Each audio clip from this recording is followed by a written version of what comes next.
और आइए अब आपको हम बताने जा रहे हैं कि कौन कौन इस वक्त टारगेट पर है। हसन नसरल्ला हिजबुल्लाह जो चीफ है वो लगातार टारगेट पर, लेकिन गाजा जंग में इसकी भूमिका क्या रही आइए आपको बताते हैं। जंग में हमास का खुलकर इसने साथ दिया। हसन नसरल्ला ने इजरायली सीमा पर हमला किया गया, लेबनान से इजराइल में रॉकेट से अटैक किया गया, आईडीएफ के सैन्य कैंप पर भी लगातार हमले किए गए और इजराइल ने बेरूत को गाजा बनाने की धमकी दी है। और कितना घातक है नसरुल्लाह ये अब जानिए। इजराइल को ये अपना दुश्मन मानता है, जो कि अपने संबोधन में कई बार इसने कहा भी है। हिजबुल्लाह का मकसद इजराइल की बर्बादी है। नसरुल्लाह के पास हथियारों का भंडार है। लेबनान और दूसरे अरब देशों में ये बेहद लोकप्रिय है। जी हाँ, और ईरान का काफी करीबी है नसरुल्लाह। ईरान काफी समर्थन करता है। अमेरिका की आतंकी लिस्ट में हिजबुल्लाह शामिल है, तो इसीलिए ये एक बहुत बड़ा थ्रेट है जो इस वक्त इजराइल को है। सोई साहब, आप क्या समझते हैं कि जिस तरह से देखिए हम 7 चेहरे दिखा रहे हैं और इन 7 चेहरों में हसन नसरल्ला भी है जो हिजबुल्लाह का चीफ है। हिजबुल्लाह एक अलग चुनौती बना हुआ है इजराइल के लिए, इसका खात्मा भी जरूरी है अब इजराइल के लिए। नहीं, बिल्कुल। आप देखिए हिजबुल्लाह तो एक तरह से लगातार नॉर्थ से हमले करे जा रहे हैं। नसरुल्लाह ने कई बार भाषण भी दिया, बयान भी दिया, नफरत भरी बातें भी की और उन्होंने भी ये कहा है कि इजराइल जो है ये मानता है कि हिजबुल्लाह एक सबसे बड़ा खतरा है, हमास से भी बड़ा खतरा है। लेकिन अभी जिस प्रकार से हम देख रहे हैं कि लगातार हमले चल रहे हैं, रॉकेट फायर हो रहे हैं, लेकिन एक कंट्रोल्ड मामले में चल रहा है अभी तक। जिस तरह से उनके पास क्षमता है, अगर 1.5 लाख रॉकेट उनके पास हैं, 50,000 लड़ाके हैं, तो उन्होंने एक तरह से बहुत भारी संख्या में रॉकेट फायर नहीं किए, क्योंकि उनको भी पता है कि अगर इतना किया तो इजराइल का जो बदला होगा वो बहुत भयंकर बदला होगा। और अभी भी इजराइल जब भी हमले हो रहे हैं, इजराइल उनको माकूल जवाब दे रहा है, लेकिन इजराइल ने वो फ्रंट अभी पूरी तरह से खोला नहीं हुआ है, क्योंकि इजराइल अभी अपना फोकस सिर्फ हमास पे रखना चाह रहा है, डाइल्यूट नहीं करा जा रहा है। हमास को ख़त्म करके फिर देखेंगे कि हिजबुल्लाह का क्या करना है। और आप बिल्कुल ठीक कह रही थी कि इनके पीछे ईरान की बहुत सपोर्ट है, चाहे वो पैसे की सपोर्ट हो, ट्रेनिंग की सपोर्ट हो, हथियारों की सपोर्ट हो, हर तरह की सपोर्ट वो हिजबुल्लाह का दे रहे हैं। ठीक है, लेकिन ब्रिगेडियर शरदेंदु, जो संजय सोई सर कह रहे हैं कि ईरान से समर्थन प्राप्त है तभी ये जंग जो है वो इतना लंबा खिंच रहा है, लेकिन क्या हम ये माने कि जब तक इस पूरे हमले की जो मुख्य साजिश करता है, जो इजराइल के दुश्मन है, उनका खात्मा नहीं होगा, तब तक ये युद्ध नहीं रुकेगा क्या? क्योंकि वो अब भी लगातार अपने उकसावे वाले बयान दे रहे हैं, हमास लड़ाकों को भड़का रहे हैं और इस युद्ध की आग में जला रहे हैं। देखिए, जितने भी मिडिल ईस्ट में आतंकवादी संगठन हैं वो सॉलिडारिटी में एक दूसरे का सपोर्ट कर रहे हैं। हिजबुल्लाह हो, चाहे हुती हो, चाहे IRGC हो जो ईरान की रेगुलर आर्मी है, या इराक की जो मिलिशिया फोर्स है, ये सारे एक दूसरे के साथ जुड़े हुए हैं। लेकिन इस समय इजराइल का मकसद, जैसा जनरल सोई साहब ने बताया, कि हमास को ख़त्म करना है, वो भी गाजा पट्टी से। वेस्ट बैंक के ऑपरेशन में उनका रिसेटलमेंट है और टोटल डोमिनेशन, वो ऑपरेशन चलते रहेंगे। और साथ में अगर आपने हिजबुल्लाह को लेबनान में कंटेन कर रखा तो आपने बहुत बड़ी जीत हासिल कर रखी। ये सारे मकसद बाद में आप सुलझा सकते हैं। नेतन्याहू साहब को इस समय युद्ध खत्म करने की स्थिति में बढ़ना पड़ेगा। सर, माफ कीजिएगा, आपको बीच में रोक रही हूं क्योंकि ब्रेकिंग न्यूज आ रही है, बहुत बड़ी खबर है। खान यूनिस में दक्षिणी कमान के कमांडर ने हालात का जायजा लिया है और आईडीएफ ने जमीनी अभियान के बारे में जानकारी दी है। तो कमांडर पहुंचे दक्षिणी कमान के जानकारी लेने के लिए कि युद्ध में आखिर किस तरीके का डेवलपमेंट चल रहा है, इजराइल ने कहां तक फतेह हासिल की है और हमास लड़ाकों के खात्मे में अब कितने दिन बचे हैं। इजराइल की सेना ने पूरी जानकारी कमांडर को दी है।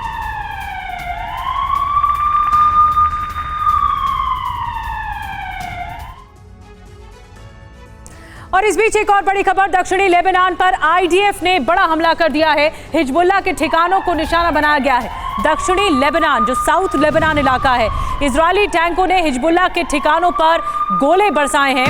हिजबुल्लाह के कमांड सेंटर पर ड्रोन से अटैक किया गया है। तो देखिए किस तरह से इजरायली टैंकों ने हिजबुल्लाह के ठिकानों पर प्रहार किया है, टारगेट किया गया है और ये टारगेटेड अटैक था जो आप तस्वीरें इस वक्त देख रहे हैं। सबसे नया वीडियो है जो इस वक्त टीवी स्क्रीन पर आप देख रहे हैं। ये साउथ लेबनान का इलाका है जहां पर हिजबुल्लाह सक्रिय रहा और यहां पर ही अटैक हुआ है।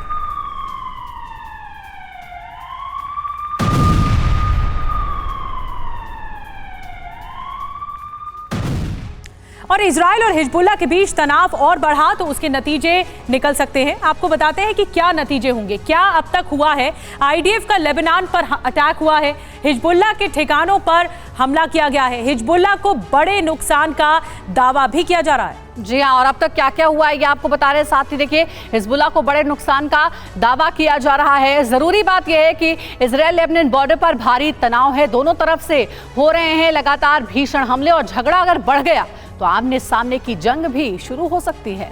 जी हाँ, अब आगे क्या होगा? जंग की आग पूरे मध्य पूर्व में फैल जाएगी, ये आशंका है। इजराइल के खिलाफ कई फ्रंट खुल जाएंगे, अमेरिका को भी जंग में उतरना पड़ सकता है।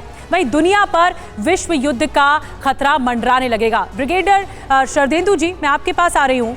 ये क्योंकि ये जो पूरा झगड़ा है और ये जो फसाद है, ये पूरा मध्य पूर्व तक, मध्य अरब देशों तक फैलता हुआ नजर आ रहा है। आपको क्या लगता है, क्योंकि अभी तो ग्राउंड ऑपरेशन है, क्या तीनों तरफ से प्रहार करने की कोशिश होगी? इसमें समंदर भी इन्वॉल्व होगा और बाकी मुल्क भी इसी तरह से स्ट्रैटेजी बनाएंगे? देखिए, ये स्थिति तब बनती है जब ईरान पूरी तरीके से युद्ध में कूद पड़ेगा। देखिए, आज की स्थिति में देखिए, इजिप्ट है, जॉर्डन है और सऊदी अरबिया है, ये अपने आप को युद्ध से अलग रखे हैं और एक तरीके से इजराइल के साथ तो नहीं कह सकते, लेकिन एक तटस्थ भूमिका निभा रहे हैं। लेकिन इजराइल के साथ जो युद्ध करने की क्षमता रखता है वो है ईरान में। अगर ईरान इस युद्ध में कूदा तो युद्ध अगले लेवल पे जाता हुआ दिख रहा है, क्योंकि और इस पूरे इलाके में, मिडिल ईस्ट में ऐसा कोई पोटेंट फोर्स है नहीं जो इजराइल को चैलेंज कर सके। लिहाजा मेरा मानना है कि ये अभी स्थिति बनी नहीं है, क्योंकि इजराइल देखिए पूरे कंट्रोल में है और अमेरिका भी इजराइल पे दबाव बना रहा है कि वो पिन पॉइंट स्ट्राइक करे, हमास का खात्मा करे और युद्ध का अंत करे। और ये भी ध्यान रखना है कि अगले साल इजराइल में और यूएस में इलेक्शन है। मैंडेट देखिए आज की डेट में जिस तरीके का ऑपरेशन चल रहे हैं उसके अगेंस्ट जाता दिख रहा है। नेतन्याहू साहब एकदम राइट विंग अप्रोच रखा हुआ है और इसका प्रोटेस्ट उनके खुद के कंट्री में भी चल रहा है कि इस युद्ध का अंत किया जाए। लिहाजा ये युद्ध को खत्म करने की स्थिति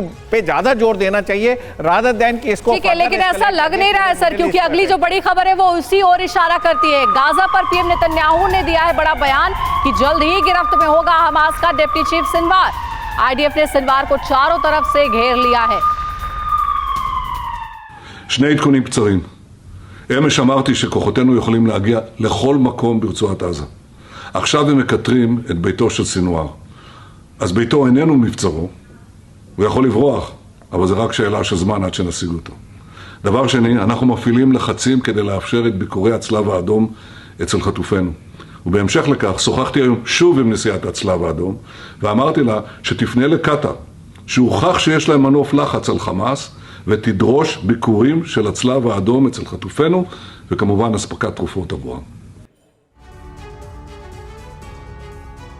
तो देखिए, अब आपको बताने वाले हैं गाजा जंग में आखिर भूमिका किसकी किसकी है। देखिए, हमास को खत्म करने का संकल्प लिया गया है और कहा यह भी जा रहा है नेतन्याहू की ओर से कि मुस्लिम वर्ल्ड की अपील दरकिनार की गई है। गाजा पर चौतरफा हमले का आदेश भी जारी किया गया है। जी हाँ, और हमास के नेटवर्क को तबाह करने का लक्ष्य रखा गया है, ये टारगेट रखा गया है। ईरान की धमकी के बावजूद हमले जारी हैं। अब गाजा के लिए कितना घातक है याया सिनवार, और जैसा कि नेतन्याहू कह रहे हैं कि सारे रास्ते बंद हो गए, कहीं भाग नहीं सकता, तो फिलिस्तीन के वजूद को दुनिया के नक्शे से मिटाना मकसद है। आईडीएफ को फिलिस्तीन पर हमले की पूरी छूट है। गाजा पर जमीन, आसमान और समंदर से हमले का आदेश दिया गया है और साथ ही भविष्य में फिर कोई इजराइल पर हमले की ना सोचे, नेतन्याहू का ये बयान है। देखिए, और इस बीच एक और बड़ी डेवलपमेंट है। जो बाइडेन अमेरिका के जो प्रेसिडेंट हैं, पुतिन को बड़ी धमकी दी है। नाटो देश पर हमला किया तो अंजाम बुरा होगा, एक एक इंच का बदला लेगा अमेरिका, पुतिन को जीतने नहीं देंगे। जो बाइडेन ने ये बात दोहराई है। He's made that pretty clear. If Putin attacks a NATO ally, if he keeps going, and then he attacks a NATO ally, well, we've committed as a NATO member that we defend every inch of NATO territory, then we'll have something that we don't seek and that we don't have today. American troops fighting Russian troops. American troops fighting Russian troops if he moves into other parts of NATO. Make no mistake, today's vote's going to be long remembered, and history's going to judge harshly those who turn their back on freedom's cause. We can't let Putin win. Say it again, we can't let Putin win. Sanjay सोई sir, इस तरीके की धमकियां तो America की ओर से, Joe Biden की ओर से कई बार मिल चुकी हैं रूस के राष्ट्रपति पुतिन को, लेकिन इस वक्त इस घड़ी में नाटो देश पर अगर हमला पुतिन ने किया तो हम छोड़ेंगे नहीं। जो बाइडेन का बयान क्या इशारा कर रहा है? ये दिखा रहा है, ये मेन जो इनका बयान है ज़्यादातर नेटो देशों के लिए है, क्योंकि नेटो देश अभी कहीं ना कहीं वो सोच रहे हैं कि इजराइल पे युद्ध है, यूक्रेन में युद्ध चल रहा है, इस समय में यूरोप की हालत बड़ी ख़राब है, इकोनॉमिक कंडीशन बड़ी ख़राब है, तो कहीं ना कहीं उनको एक एश्योरेंस देने वाली बात हो रही है कि रशिया ने अगर उनके ऊपर हमला किया तो हम उसके साथ हैं, आपके साथ अमेरिका बिल्कुल खड़ा होगा और अमेरिका की जंग मानी जाएगी। लेकिन मैं ये समझता हूँ इस समय में जो सिचुएशन है, रशिया अभी यूक्रेन में अपनी हालात कंसोलिडेट कर रहा है और यूक्रेन में कोई नेटो देश या अमेरिका नहीं आ रहा है, सिर्फ अपने हथियार दे रहे हैं, इक्विपमेंट दे रहे हैं, पैसा दे रहे हैं। बड़ी बात आप कह रहे हैं संजय सोई साहब, ये जो युद्ध का आंकड़ा है वो बहुत डरा देने वाला है। 700 मील तक ये युद्ध फैला हुआ है, 1 लाख तक गोले दागे गए इन 60 दिनों में, तो ये सबसे ज्यादा भीषण तबाही है और अभी इस युद्ध का अंत नहीं हुआ, ये और ज्यादा विध्वंसक होने के कगार पर पहुंच चुका है।